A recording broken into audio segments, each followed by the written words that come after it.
I mix what I like, what I like. I mix what I like is exactly where you want and need to be. I mix what I like organic, vegan, soul food from your immediate diet. Live healthy.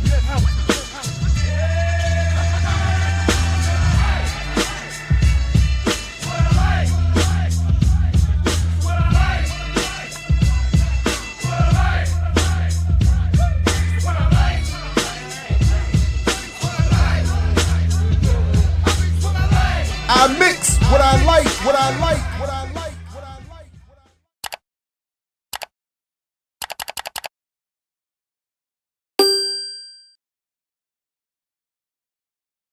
This is Nefa and Brother Craig, and we got in the virtual studio with us comrade Dr. Jared Ball.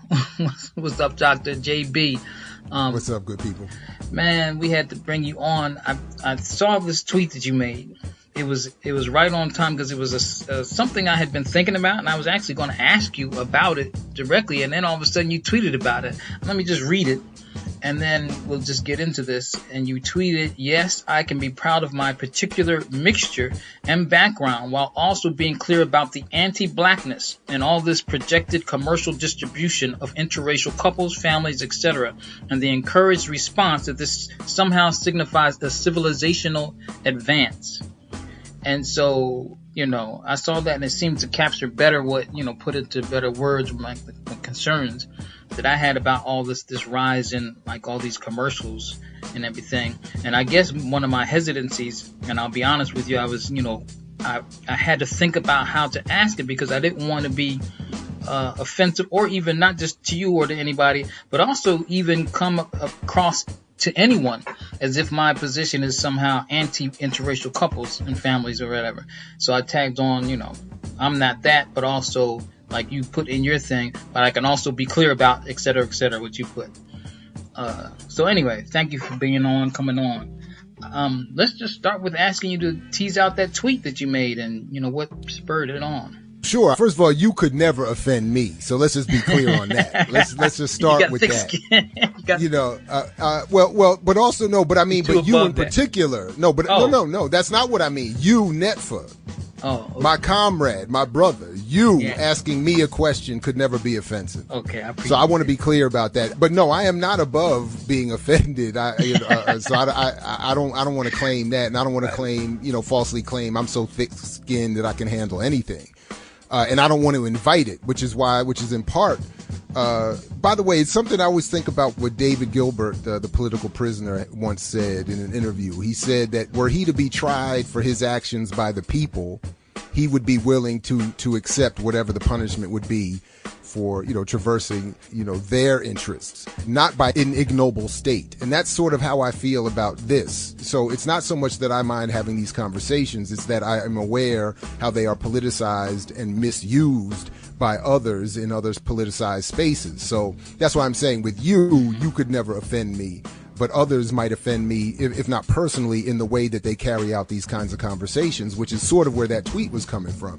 So my point is simply that, yes, my mother is a Jew. My father was a black man. I am extremely proud of both of them and what they produced in me, okay? But that's separate from what is being done with the projection of so-called mixed race or biracial or multiracial children or interracial relationships.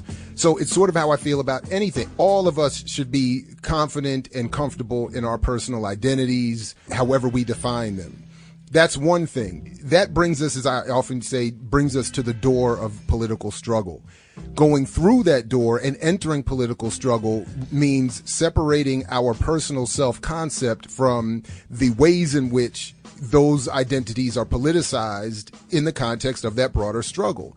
So in the context of our work of anti-imperialism, anti-capitalism, pan-Africanism, et cetera, and so forth, I recognize that, and in particular in the context of a media system like this one that is decidedly pro-capitalist and imperial and designed to serve that purpose, that when there's an increase in this projection of happy interracial couples and so-called mixed race children, that I'm clear that this is not an attempt to make me as an individual or someone of that sort of background to feel better.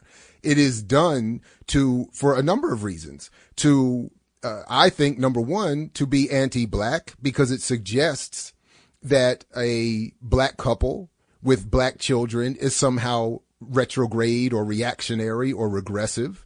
It suggests that we are sort of advancing into some sort of post-racial utopia. It depoliticizes those relationships and what kinds of politics and conversations can and often are generated in those situations. And I think it ultimately encourages people like me, those offsprings of those relationships, to see ourselves as, again, part of an advancing progressive society and not the offspring or the extension of, puns intended, of a hostile relationship. So my mother and my father's relationship, for the time they had one, was one thing. To sort of use that as some sort of symbol for what is the broader relationship between white and black, or imperialism or colonizer and colonized, is a mistake. And that's sort of what I'm seeing happen here and then also, as we can come back to, an extension of some of the critical mixed race theory that I've somewhat been introduced to over the years, which, I think raises even more important questions about how these so-called identities are being displayed and projected. So anyway, it's somewhere in there that I was trying to find a 200 or whatever character intervention of some kind. In tweets, yeah. I agree with everything you said. One thing I might throw in there, because I was trying to also do a little reading up on it, and it was another article, not the one I sent you from the Hill, but it was something, I can't find it anymore. And it was also recognizing this, but saying, so, and also maybe we should have done this before we started the interview for the listeners. The sake of what we're talking about is this seeming to a rise in, or increase, or an emergence of the interracial couples and families depicted in commercials. And basically, I'm seeing it in commercials. I don't know if, I guess I'm not seeing it necessarily in programmings, but I don't watch a whole lot of TV like that. Well, there is, for instance, just quickly, forgive this interruption, but there is that show Mixed-ish. Yes. Which I've only watched one or two episodes, but in it, I saw a number of problems in the presentation of it. For instance, the utopian, which for me is nonsensical attempt to deracialize or remove from discussions of race the children of this mixed race couple, of this interracial couple of a white man and a black woman. And then the presentation of the white Reagan supporting grandfather as sort of a comedic, acceptable presence, when, for instance, certainly in my own and many other households, Reagan was a nightmare and a terrorist, not someone to be valorized and turned into comedic, fanfare. But my point is, just the presentation of it was, to me, just, again, very unrealistic in terms of, never mind my own experience, but I think what is the experience of so-called mixed race children growing up in the 70s and 80s, particularly in a sort of post-civil rights era where race was at the center of everything. So the idea, anyway, so to me, it's an attempt to present the past in a way that today is meant to see these relationships, which is, again, as some sort of automatic and net positive. And by the way, the last set of studies that I saw, I think that was in Pew, and this may be about 10 years ago, so there may have been a massive sea change, was reporting that then, at least, not even 10 years ago, but anyway, was reporting then at least that there was an increase in interracial relationships, but that the one group that was least partnered with those outside their race were black women.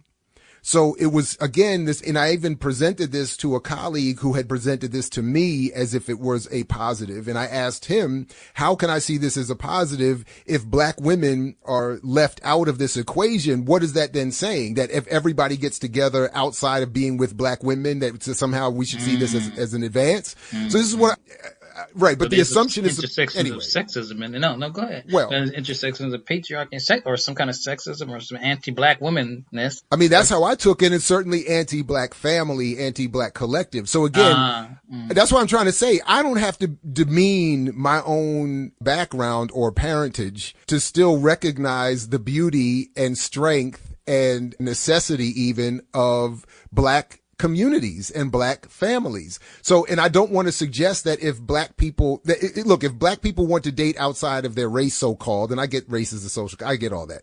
But if black people want to date someone outside of their community, great. That's fine. Make your individual choice. Peace be unto you. if it's projected as that is somehow an advance, that's the problem I have. And that's what I see happening here. That it's not just people falling in love and blah, blah, blah, blah, blah. It's that no, if that if you abandon, in this case, particularly black women, and find an Asian or European or Latino or which is itself defined as outside of Latin America. So again, all the politics is all messed up there too. But if you do that somehow, that this is supposed to be, as I was trying to say, a civilizational advance. And I just, I don't agree. Well, I'm glad I talked to you about it, because you've obviously done more, I guess, even homework on this. The article that I read earlier, I don't know how long ago, was also, and it was only relegated to commercials, because that's the most I did. Now you're letting me know that there's more to it than this. But it was suggesting that also the corporations are doing this in commercials, because they see it as being able to project to their potential customers that they're progressive or something like that. And so that this is like, but it makes more sense now, given what you're kind of filling in the context of why this is. So basically to commit, when it comes to commercials, and in addition to everything else you laid out, it's also to make profits, I guess, in this world. People are going to jump onto it also as a bandwagon, because it is seen as something to foster profits and whatnot. But I wanted to, but just quickly on that, yes, it is in commercials, and yes, this is happening, and of course they're trying to capture markets, but I think that there's always something bigger and more ideologically situated happening when this stuff occurs. So, for instance, there has always been this history of a fear of white corporations advertising in black targeted media spaces, because they not only felt that black people couldn't afford their products, but that they didn't, and this was exposed over 20 plus years ago in documents, etc., that they literally were saying, we don't want black people showing up in our physical space to buy our product. It's not a matter of that they can't afford our product. We just don't want to see them. We don't want to see them in the Audi dealership, in the Mercedes dealership, and in the fancy wherever else clothing line. We don't want to see them there. So what I also think is happening here is that they're not only presenting interracial couples as some sort of advance civilizationally, they're suggesting that, well, which they are, but they're suggesting that a black person with a white partner is now not only more likely able to afford the product, because some of these studies do point to relationships between affluence and advanced degrees in the prevalence of interracial relationships. But they're also saying that if a black person comes in on the arm of a white person, or an Asian at least, they are less dangerous. They are more safe. They are more socially acceptable in those spaces. So again, I would also want to reject that as well, because certainly, even personally, I would never ever accepted a situation where my presence or my mother's presence somehow would be used to add some humanity to my father. Damn that. So the idea that this would be happening, or at least I would see it happening more broadly speaking, I think is also something that should be, raised up for some critique. Mm-hmm. Craig, and let me just jump. Yeah, I'm going to try to jump in here. I know our time is short, and some of these things you touched on, but it suggests to me this phenomenon, that this portrayal of these kinds of relationships is sort of subconsciously suggesting that, racism doesn't exist, or somehow it's diminished to some level that can't be measured, or it's attempting to make this space where, those in denial about racism and racial conflict, where they can now feel comfortable. And even it sort of suggests in a subtle way that ideas like black nationalism or African consciousness are obsolete, like that's some type of a outdated, obsolete perspective.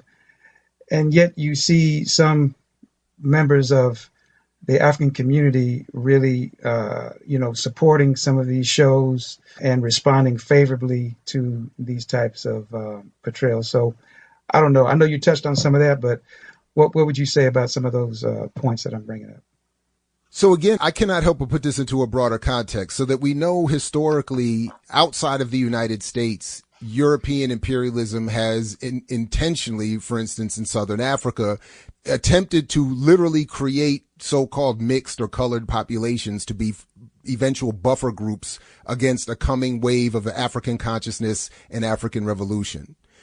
Within the United States, the only reason that situation was different from any other place in the world was that the white settler population came in full family here and didn't need to expand itself through admixture. So that's why we get the one drop rule in this country, and which is why I'm black here. But as soon as I travel outside of this country, I am deemed white in most parts of the rest of the world, because one drop of white blood meant either you are mixed or white. So what I'm seeing, this increase in the projection of interraciality, so to speak, in this country, is that this is the expansion of American capitalism, the need for it to expand beyond its borders, the need for that logic to expand beyond its borders, to again try to create consciously a buffer group, a global buffer group that would continue to suppress not only African unity and African consciousness, but obviously the coming African rebellion and revolution, which the increasing and continued waves of oppression and exploitation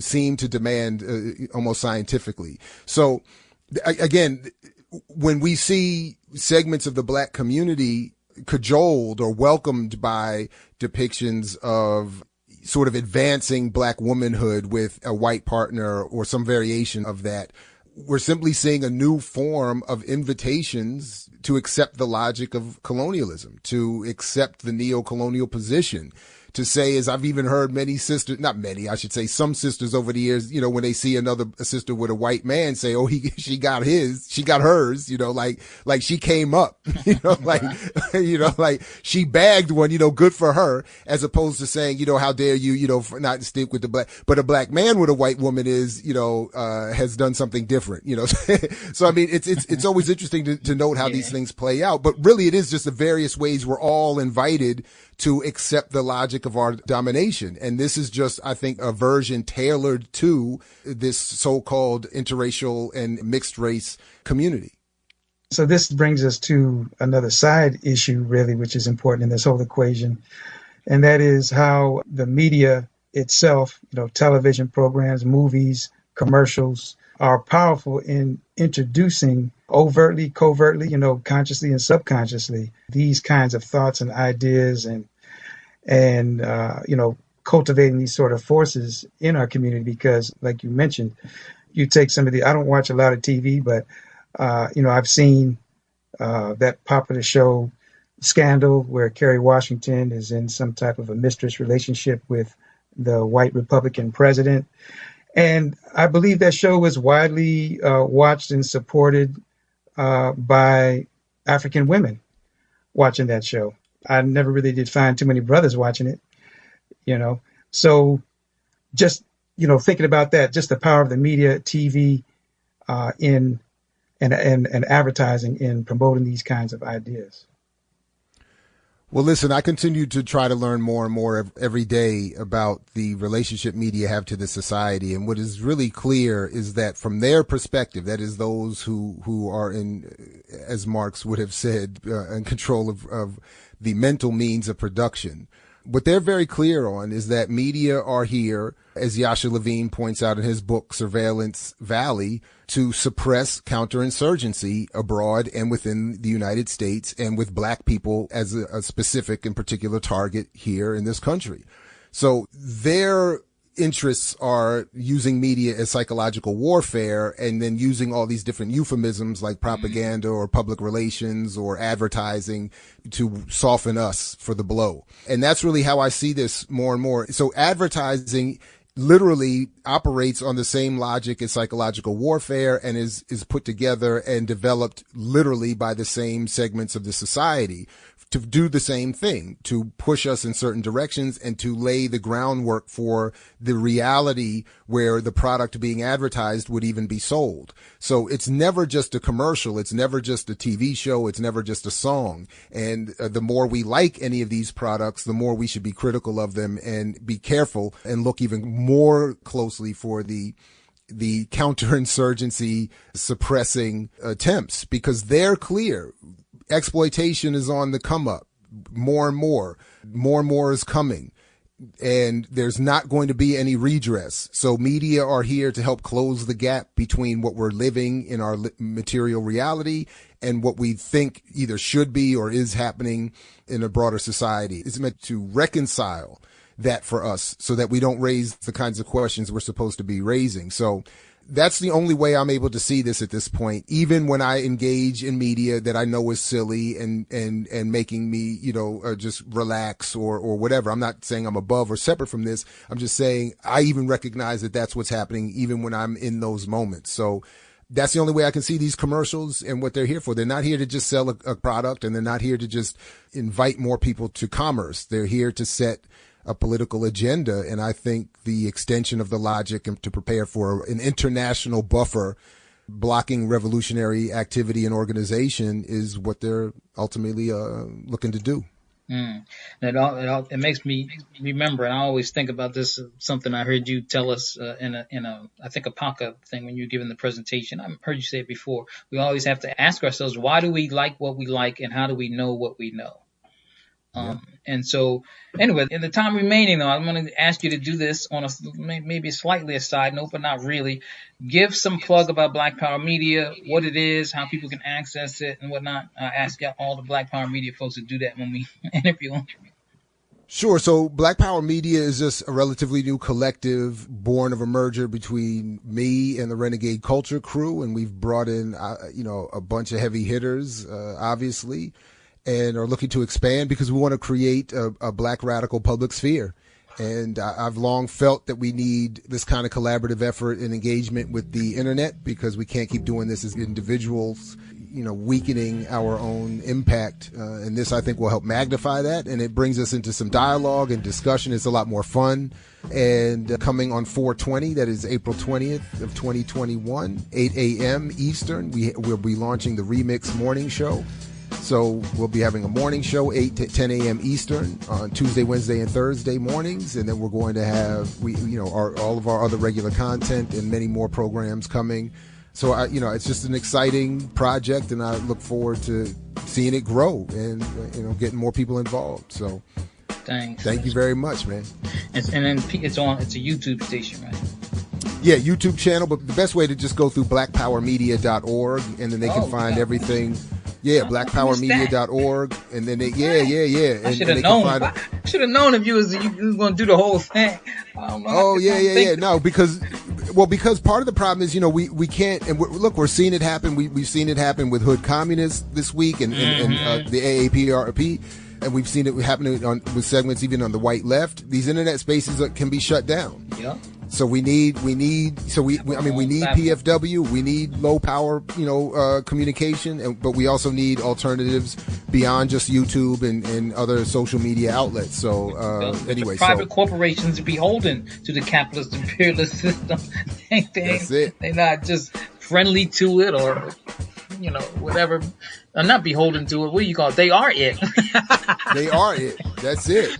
That's it. So, there's all kinds of contradictions in working with these spaces, and we recognize that, but we're trying to do, the best we can and emulate some stuff and extend some of the work that, all of us have been doing, and certainly you continue to do for a long time. I mix what I like. I mix what I like is exactly where you want it need to be. I mix what I like, organic, vegan, soul food from your media diet. Get healthy.